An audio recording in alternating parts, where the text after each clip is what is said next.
काय रे बलराम, कशाला बोलवलेस? बलराम भाऊजी, काय हो, काय झालं? एवढ्या गडबडीनं बोलवलं, काय महत्वाचं काम? जाऊ बाई, आता एवढं गडबडीनं बोलवलंय म्हटल्यानंतर महत्वाचंच असणार ना. थांबा का तुम्ही दोघे. बलराम, काय झालंय? आता कुठला नवीन घोळ घालून ठेवलास तू? दादा, घोळ नाही घातलाय, तर झालेला घोळ निस्तारलाय. आता कसा निस्तारलाय ना, तो आता तुमच्या सगळ्यांना कळेल. होय मामा? हा मग.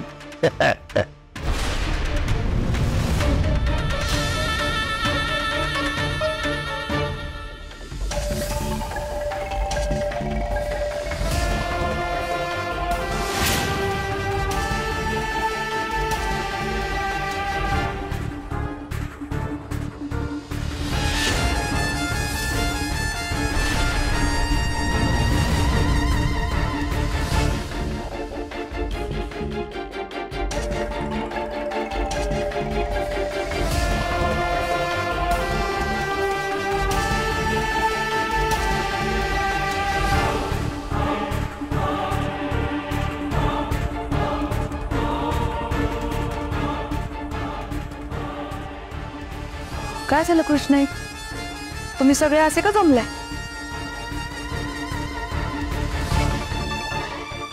बलरामचंच काहीतरी काम होतं, त्यांना सगळ्यांना बोलावून घेतलं इथं. अरे वा, माझं पण त्यांच्याकडेच काम आहे. पण आता तुम्ही सगळेच जमलाय तर चांगलंय, समोरासमोरच होऊन जाईल. काय वकील साहेब? हो. एक मिनिट सावित्री मॅडम, आता काय केलंय यानं? हे दादा, मी नाही काय केलेले. अरे बाई, तुझं काय काम आहे माझ्याकडे? असं काय करताय बलराम दादा? शंका निर्माण केली की तुम्ही. आता त्याचं निरसन नको का करायला, मला सांगा. त्यासाठीच तर येत होते तुमच्याकडे. पण आता तुम्ही आधीच सगळ्यांना गोळा केलं, बरं झालंय का अर्थी. वकील साहेब, हेच ते बलराम कवटेकर, यांनाच आपल्या प्रॉपर्टी बद्दल लई मोठा प्रश्न पडलाय. तर यांच्या शंकेचं जरा निरसन करता का? हो, करतो की.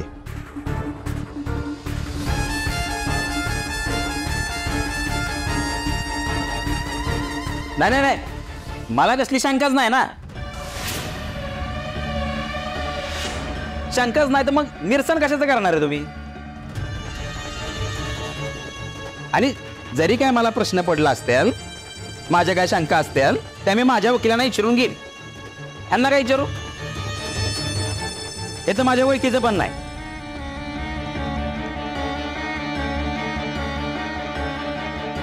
आणि मी माझ्या म्हणजे आपल्या घरच्या वकिलांना बोलावलंय. हा, ते आले की सगळं बरोबर होईल. हो, तुम्ही निघा, चला. बलराम दादा, अहो कसं आहे ना, तांदूळ जरी किती वेगवेगळे असले ना तरी भातच बनतो त्याचा. तसं वकील कोणी का असे ना, सारखाच कायदा असतो. आणि तुम्ही नका टेन्शन घेऊ, तुम्ही अजिबात काळजी करू नका. तुम्हाला प्रश्न पडलेत की नाही, ते आहेत तुमच्या प्रश्नांची उत्तरं द्यायला. हा, तुम्ही त्यांना प्रश्न विचारा, ते तुम्हाला उत्तर देतील नियमानुसार. काय वकील साहेब? हो. तर त्यांचं असं म्हणणं आहे, म्हणजे त्यांना असा मोठा प्रश्न पडलाय, भीमाबाई खोपडेंच्या संपूर्ण मालमत्तेचे हक्क भालचंद्र कवठेकरांच्या मुलांकडे जातील का? जातील का? नाही. नाही म्हणताय का? नाही हो, कायद्याप्रमाणे भालचंद्र कवटेकर हे त्या मालमत्तेचे फक्त रखवालदार होते अच्छा. आणि भीमाताई खोपडे यांची संपूर्ण संपत्ती ही त्यांच्या मुलाला म्हणजे अर्जुन कवटेकर यांना मिळणार होती. पण अर्जुन कवटेकर भीमाबाईंचा मुलगा नसेल आणि खोपडे कवटेकरांचा वारसही नसेल, तरी मालमत्ता खोपड्यांचे वारसदार सावित्री खोपडे कवटेकर यांच्या नावाने होती.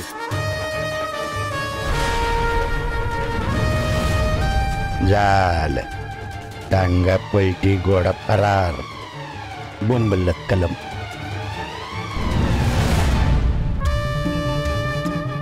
वकील साहेब धन्यवाद. तुम्ही लई मोठ्या शंकेचं निरसन केलं बघा. म्हणजे सगळे प्रश्नच मिटले. काय दादा मिटले ना प्रश्न? का अजून काही आहेत तुम्हाला प्रश्न? बघा ते आलेत तेवढ्यासाठी तुमच्या प्रश्नांची उत्तरं द्यायला, ते पण नियमानुसार.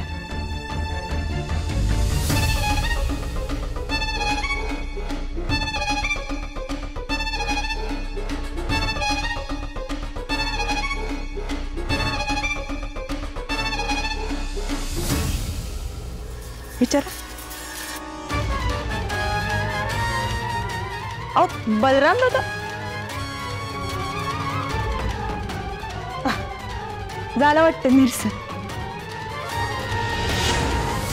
मूर्ख लेखाचं माती हे खाऊ नको म्हणलं तरी कौतुकानं खाणार इतकं रेम्या डोक्याचे बलराम.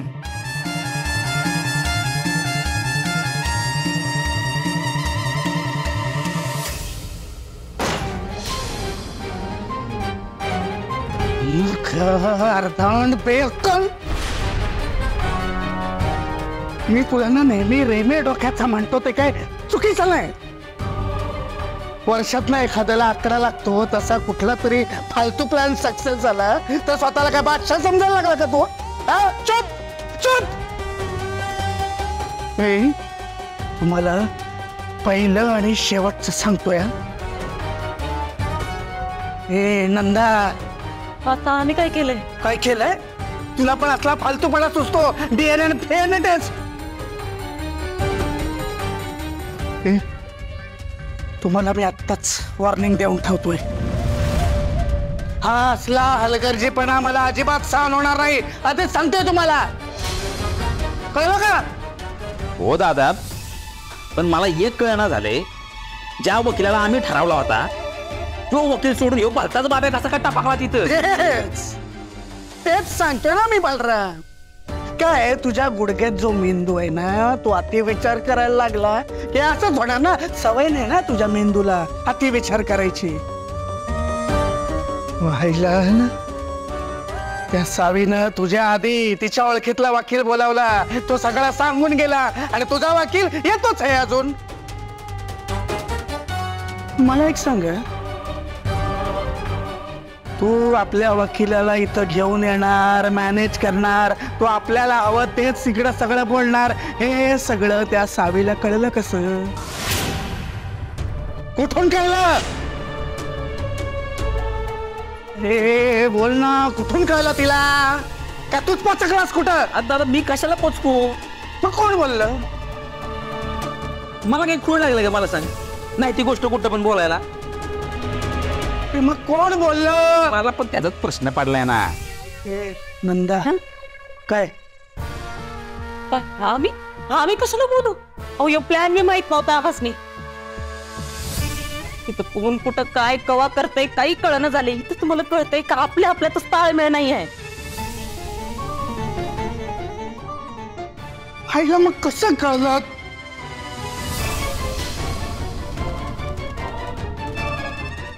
मामाला ठाऊक होतं का?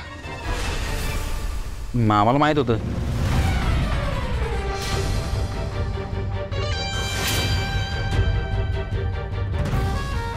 काय मामा, तू असं का मूग घेऊन गप्प बसलाय? कसं कळलं तिला?